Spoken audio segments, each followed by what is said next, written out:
Have you ever walked into a room and immediately felt the tension no one's talking about? Or watched a sad movie and felt the grief so deeply you couldn't function for hours afterward? Someone shares a problem and you don't just sympathize, you absorb their pain like it's your own, carrying it for days. A song makes you cry, a news story devastates you, a stranger's suffering keeps you awake at night. People tell you you're too sensitive, that you take things too personally, that you need to toughen up, but you can't. You've tried. The feelings just come, too big, too strong, too much, and you're exhausted from feeling everything so intensely while everyone else seems fine. This isn't just being emotional or dramatic, though that's how it gets dismissed. This is something deeper, more psychologically complex, and far more overwhelming than most people realize. The experience of feeling emotions at an intensity that others don't seem to experience. When feelings aren't just feelings, they're tidal waves that knock you over. When empathy isn't just understanding, it's absorbing other people's pain into your own body.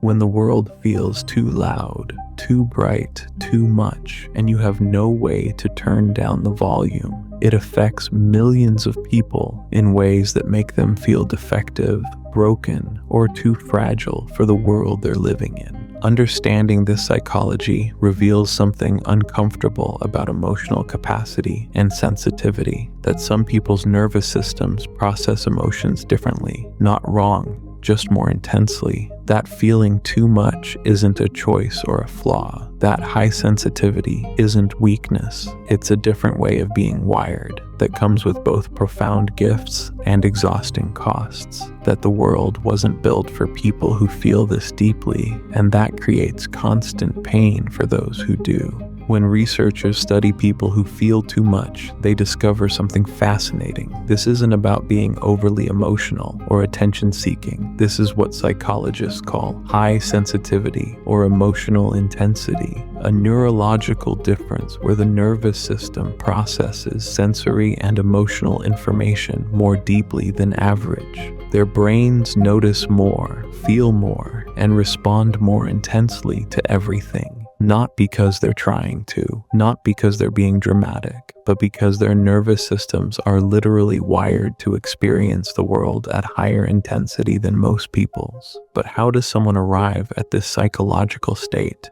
For many, this isn't something that developed. It's something they were born with. High sensitivity is often genetic, present from birth. These are the babies who cried more, startled easier, needed more soothing. The toddlers who were overwhelmed by loud noises, bright lights, scratchy fabrics. The children who felt everything deeply, joy that was euphoric, sadness that was devastating, fear that was paralyzing. They didn't become sensitive, they always were. But others develop heightened sensitivity through experiences that force them to become hyper-aware of emotions. Maybe they grew up with an unpredictable parent and learned to read emotional atmospheres for survival. If you could sense anger before it exploded, you could protect yourself. If you could feel tension before it erupted, you could disappear or diffuse it. Your nervous system learned to detect emotional shifts that others missed because missing them was dangerous. The sensitivity was survival. Each of these paths, whether born or developed, creates what psychologists call emotional hyperawareness. Their nervous systems are tuned to pick up emotional information that others don't notice or aren't affected by. They feel their own emotions intensely. They feel other people's emotions like they're their own. They feel the emotional undercurrents in rooms, relationships, and situations. It's like having emotional surround sound while everyone else has mono. The information is overwhelming because there's so much of it, and all of it feels important, urgent, real. Over time, this creates exhausting patterns. Every interaction is emotionally loaded. Every environment affects them. Every piece of media they consume stays with them. They can't just watch the news and move on. They carry the suffering they witnessed. They can't just have a disagreement and forget it. They replay the emotional tone for days. They can't just be around someone who's upset without absorbing that upset into their own system. The emotional input is constant and overwhelming, and there's no off switch. People who feel too much develop a complicated relationship with their own emotions. Emotions aren't just signals or responses. They're overwhelming forces that take over completely. They don't just feel sad, they're drowning in sadness. They don't just feel angry, they're consumed by rage. They don't just feel joy, they're euphoric in ways that feel almost manic. The intensity is beautiful and terrible at once. Every emotion is a full-body experience that demands complete attention and leaves them depleted afterward. This creates patterns that others find exhausting or confusing. They need time to process emotions that others dismiss quickly. They can't just get over things. They need to feel through them completely. They struggle with situations others handle easily. Loud restaurants, crowded spaces, aggressive conversations, even certain textures or sounds.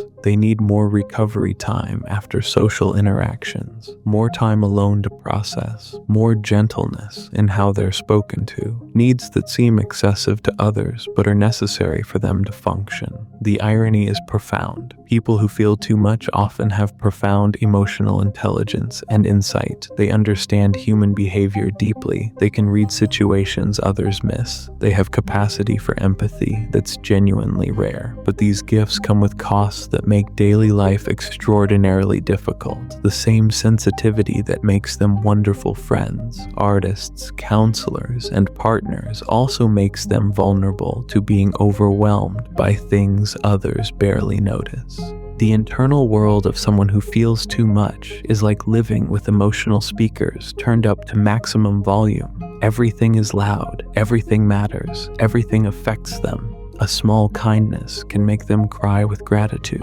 A small criticism can devastate them for days. Other people's moods affect their own mood. Other people's pain becomes their pain. They can't separate themselves from the emotional information they're constantly receiving. The boundaries between their feelings and others' feelings are permeable or non-existent. This creates a peculiar psychological burden. They care about everything and everyone to a degree that's unsustainable. They can't read about suffering without being destroyed by it. They can't witness injustice without taking it personally. They can't know someone is struggling without trying to fix it. The world's pain becomes their pain, and the world has so much pain. They're carrying emotional weight that no one should carry alone, but they don't know how to put it down. The relationship with other people becomes complicated by this intensity. They love deeply, which is beautiful, but they also hurt deeply, which is dangerous. They bond quickly and intensely, which can overwhelm people who connect more slowly.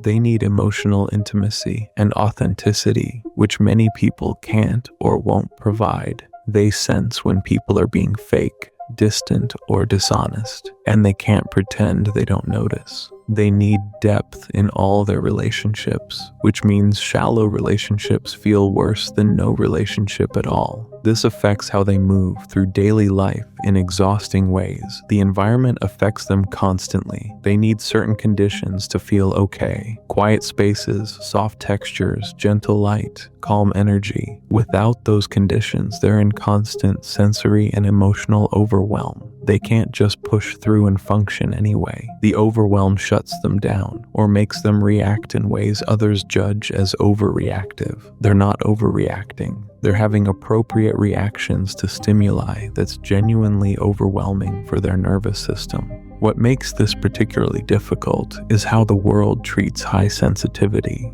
Culture values toughness, resilience, the ability to handle it. People who feel too much are told to be less sensitive, to stop taking things personally, to develop thicker skin. But you can't develop thicker skin when your nervous system is wired for thin skin. You can't stop feeling intensely when intensity is your default. The message becomes, your natural way of being is wrong. You need to change something fundamental about yourself to be acceptable. The physical experience of feeling too much is real and measurable. After emotionally intense situations, they're physically exhausted. Their bodies process emotions as physical events. Sadness creates actual heaviness in their chest. Anxiety creates actual pain in their stomach.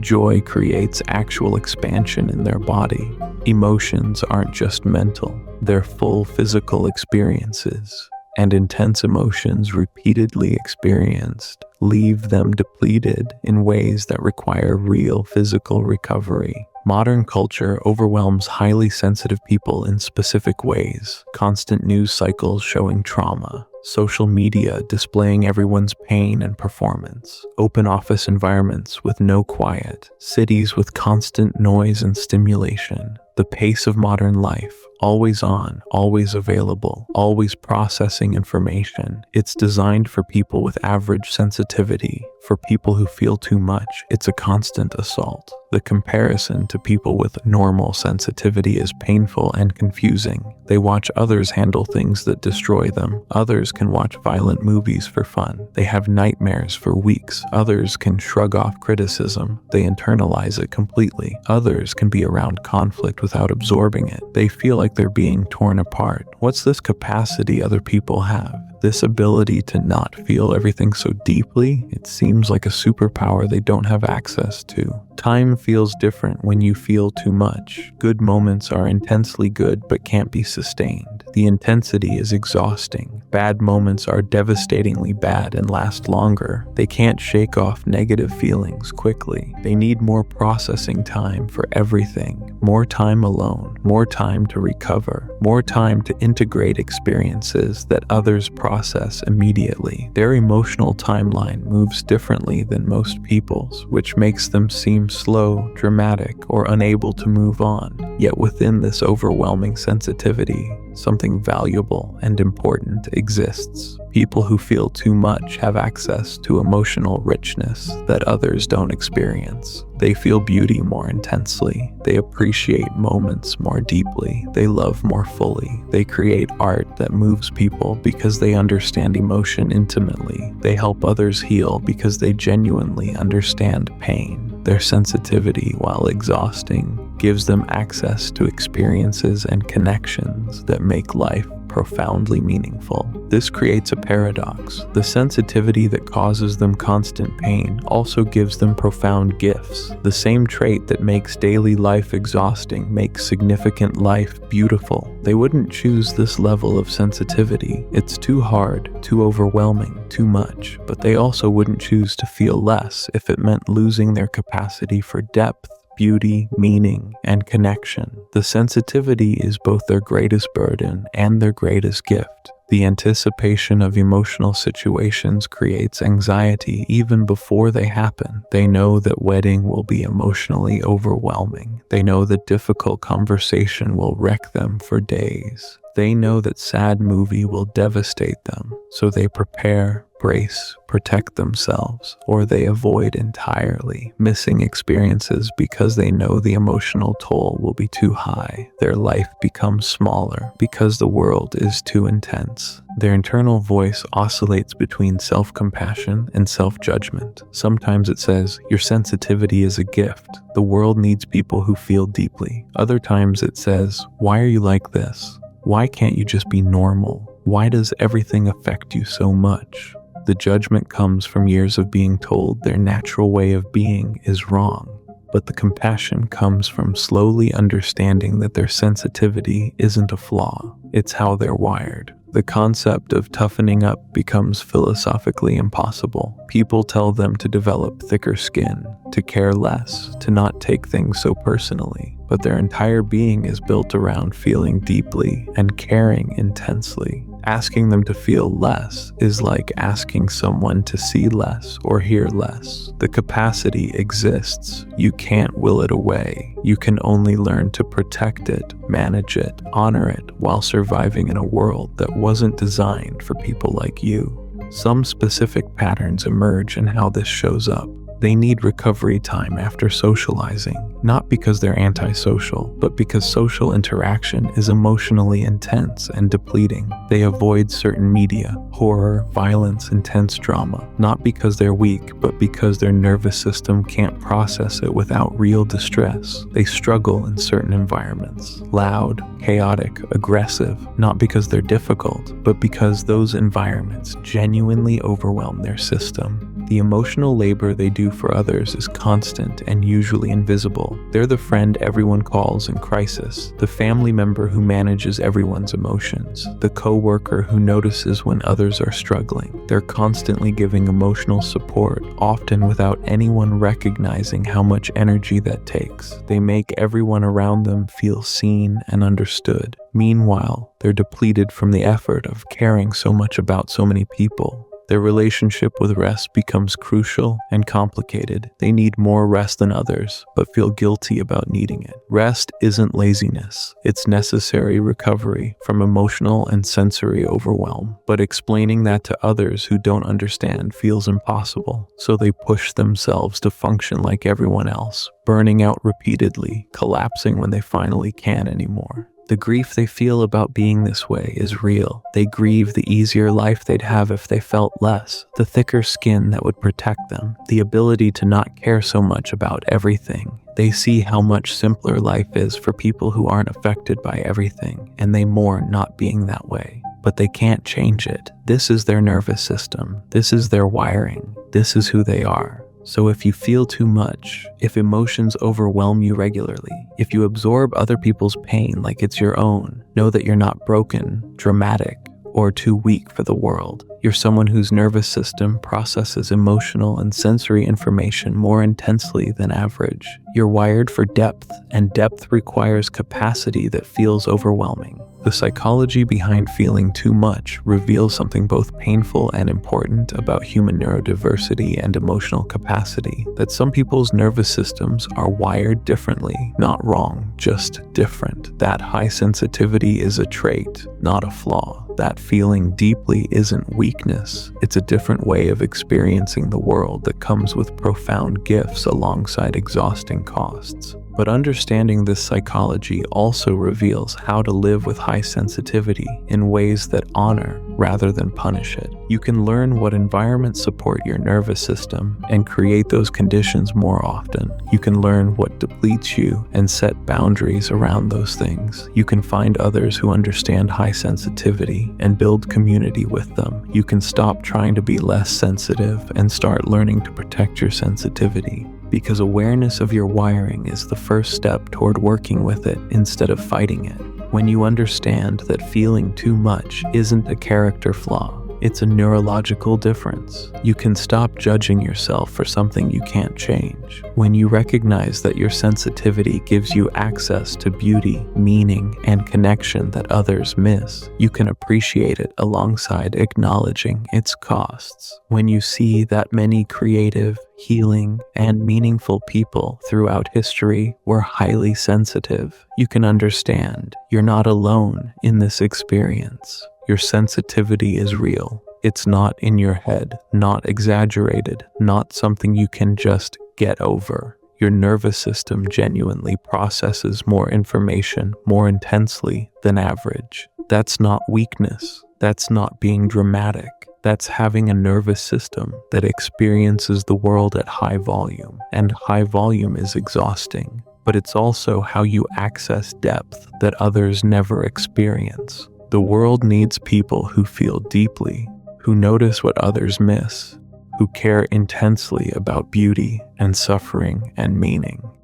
Your sensitivity makes you capable of profound empathy, creativity, and connection, but you deserve to stop being told your natural way of being is wrong. You deserve environments that support your nervous system. You deserve people who understand that your needs aren't excessive, they're different. Your experience of feeling too much, as overwhelming as it's been, isn't punishment. It's how you're wired. Some nervous systems have high sensitivity. Yours does. That comes with challenges, constant overwhelm, emotional exhaustion, feeling different from most people. But it also comes with gifts, deep appreciation for beauty, profound empathy, capacity for meaning and connection that creates the art, healing, and wisdom the world desperately needs. And you can learn to honor your sensitivity instead of fighting it. You can create life conditions that support your nervous system instead of constantly overwhelming it. You can seek relationships with people who understand high sensitivity. You can stop apologizing for needing what you need. You can protect your capacity to feel deeply while also protecting yourself from being destroyed by feeling too much. This doesn't mean the overwhelm disappears. High sensitivity is permanent, but living in constant battle with yourself because you feel too much can end. The self-judgment can soften. The shame can lift. You can accept that you're wired this way and build a life that works with your wiring instead of constantly fighting it. You're not too much. You're wired for depth in a world built for surface. You're calibrated for intensity in a culture that values toughness. You're sensitive in ways the world doesn't understand or accommodate. That's not your failure, that's the world's limitation, and you deserve to stop trying to fit into spaces that weren't built for nervous systems like yours. The feeling too much doesn't go away, but the war with yourself about it can end, and that changes everything. Not because you feel less, but because you finally stop treating your sensitivity like something to fix and start treating it like something to protect, honor, and work with. That's not settling. That's finally understanding yourself well enough to build a life that actually fits who you are.